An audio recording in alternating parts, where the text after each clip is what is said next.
ओम श्री गणेशाय नमः। ओम श्री जानकी वल्लभो विजयते। बालकांड को आगे बढ़ाते हुए, राम भगति सुर सरित ही जाई, मिली सुखी रति सरजु सुहाई।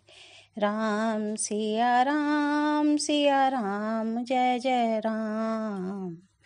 सानुज राम समर जसु पावन, मिले महान दुसोन सुहावन।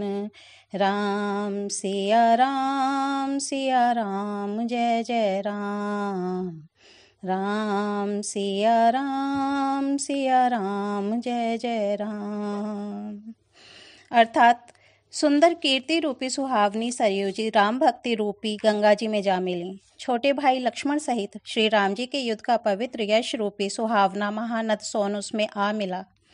दोनों के बीच में भक्ति रूपी गंगा जी की धारा ज्ञान और वैराग्य के सहित शोभित हो रही है।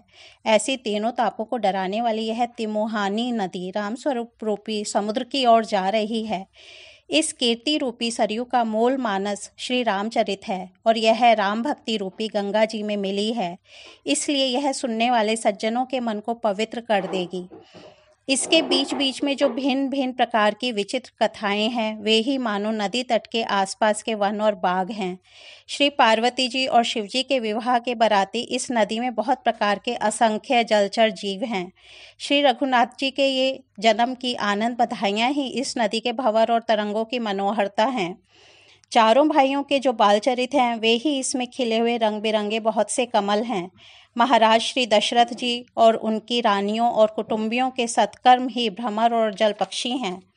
श्री सीता जी के स्वयंवर की जो सुंदर कथा है, वही इस नदी में सुहावनी छवि छा रही है। अनेकों सुंदर विचारपूर्ण प्रश्न ही इस नदी की नावें हैं और उनके विवेक युक्त उत्तर ही चतुर केवट हैं। इस कथा को सुनकर पीछे जो आपस में चर्चा होती है, वही इस नदी के सहारे सहारे चलने वाले यात्रियों का समाज शोभा पा रहा है। परशुराम जी का क्रोध इस नदी की भयानक धारा है और श्री रामचंद्र जी के श्रेष्ठ वचन ही सुंदर बंधे हुए घाट हैं।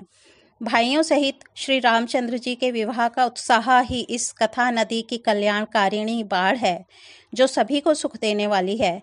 इसके कहने सुनने में जो हर्षित और पुलकित होते हैं, वे ही पुण्यात्मा पुरुष हैं, जो प्रसन्न मन से इस नदी में नहाते हैं। श्री रामचंद्र जी के राज तिलक के लिए जो मंगल साज सजाया गया, वही मानो पर्व के समय इस नदी पर यात्रियों के समूह इकट्ठे हुए हैं। कैकई की कुबुद्धि ही इस नदी में काई है, जिसके फलस्वरूप बड़ी भारी विपत्ति आ पड़ी। संपूर्ण अनगणित उत्पातों को शांत करने वाला भरत जी का चरित्र नदी तट पर किया जाने वाला जप यज्ञ है। कलयुग के पापों और दुष्टों के अवगुणों के जो वर्णन हैं, वे ही इस नदी के जल का कीचड़ और बगुले कौवे हैं। यह कीर्ति रूपिणी नदी छहों ऋतुओं में सुंदर है। सभी समय यह परम सुहावनी और अत्यंत पवित्र है। इसमें शिव पार्वती का विवाह हेमंत ऋतु है। श्री रामचंद्र जी के जन्म का उत्सव सुखदायी शिशिर ऋतु है। श्री रामचंद्र जी के विवाह समाज वर्णन ही आनंद मंगलमय ऋतुराज वसंत हैं। श्री राम जी का वनगमन दुसह ग्रीष्म ऋतु है और मार्ग की कथा ही कड़ी धूप और लू है। राक्षसों के साथ घोर युद्ध ही वर्षा ऋतु है, जो देवकुल रूपी धान के लिए सुंदर कल्याण करने वाली है। रामचंद्र जी के राज्य काल का जो सुख, विनम्रता और बड़ाई है, वही निर्मल सुख देने वाली सुहावनी शरद ऋतु है। सती शिरोमणि श्री सीता जी के गुणों की जो कथा है, वही इस जल का निर्मल और अनुपम गुण है। श्री भरत जी का स्वभाव इस नदी की सुंदर शीतलता है, जो सदा एक सी ही रहती है और जिसका वर्णन नहीं किया जा सकता। चारों भाइयों का परस्पर देखना, बोलना, मिलना, एक दूसरे से प्रेम करना, हंसना और सुंदर भाईपना इस जल की मधुरता और सुगंध है। मेरा आर्त भाव, विनय और दीनता इस सुंदर और निर्मल जल का कम हल्कापन नहीं है। यह जल बड़ा ही अनोखा है, जो सुनने से ही गुण करता है और आशा रूपी प्यास को और मन के मैल को दूर कर देता है। यह जल श्री रामचंद्र जी के सुंदर प्रेम को पुष्ट करता है, कलयुग के समस्त पापों और उनसे होने वाली ग्लानि को हर लेता है, श्रम को सोख लेता है, संतोष को भी संतुष्ट करता है और पाप, ताप, दरिद्रता और दोषों को नष्ट कर देता है। यह जल काम, क्रोध, मद और मोह का नाश करने वाला और निर्मल ज्ञान और वैराग्य का बढ़ाने वाला है। इसमें आदर पूर्वक स्नान करने से और इसे पीने से हृदय में रहने वाले सब पाप ताप मिट जाते हैं। जिन्होंने इस राम सुयश रूपी जल से अपने हृदय को नहीं धोया, वे कायर कली काल के द्वारा ठगे गए। जैसे प्यासा हिरन सूर्य की किरणों के रेत पर पड़ने से उत्पन्न हुए जल के भ्रम को वास्तविक जल समझकर पीने को दौड़ता है और जल न पाकर दुखी होता है, वैसे ही वे कलयुग से ठगे हुए जीव भी विषयों के पीछे भटककर दुखी होंगे।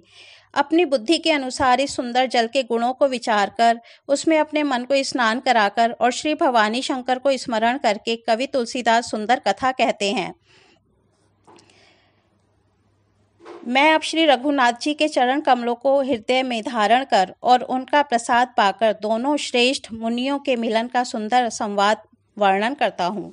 भरद्वाज मुनि प्रयाग में बसते हैं। उनका श्री राम जी के चरणों में अत्यंत प्रेम है। वे तपस्वी, निगृहित चित्त, जितेंद्रिय, दया के निधान और परमार्थ के मार्ग में बड़े ही चतुर हैं।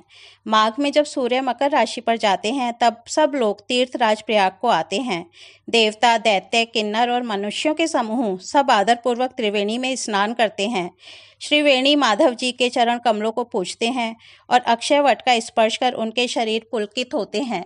भरद्वाज जी का आश्रम बहुत ही पवित्र, परम रमणीय और श्रेष्ठ मुनियों के मन को भाने वाला है।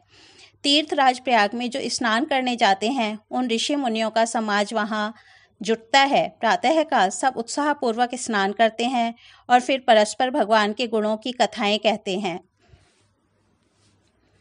भ्रम निरूपण धर्म विधि वर्णहि तत्व विभाग, कहहि भगति भगवंत कै संयुत ज्ञान विराग। सियापति राम जय जय राम, मेरे प्रभु राम जय जय राम। मंगल भवन अमंगल हारी, द्रवहु सो दशरथ अजिर बिहारी। अर्थात भ्रम का निरूपण, धर्म का विधान और तत्वों के विभाग का वर्णन करते हैं तथा ज्ञान वैराग्य से युक्त भगवान की भक्ति का कथन करते हैं। इसी प्रकार माघ के महीने भर स्नान करते हैं और फिर सब अपने अपने आश्रमों को चले जाते हैं। हर साल वहाँ इसी तरह बड़ा आनंद होता है। मकर में स्नान करके मुनिगण चले जाते हैं। आज बालकांड को यहीं विश्राम देते हुए कल फिर मिलेंगे। धन्यवाद।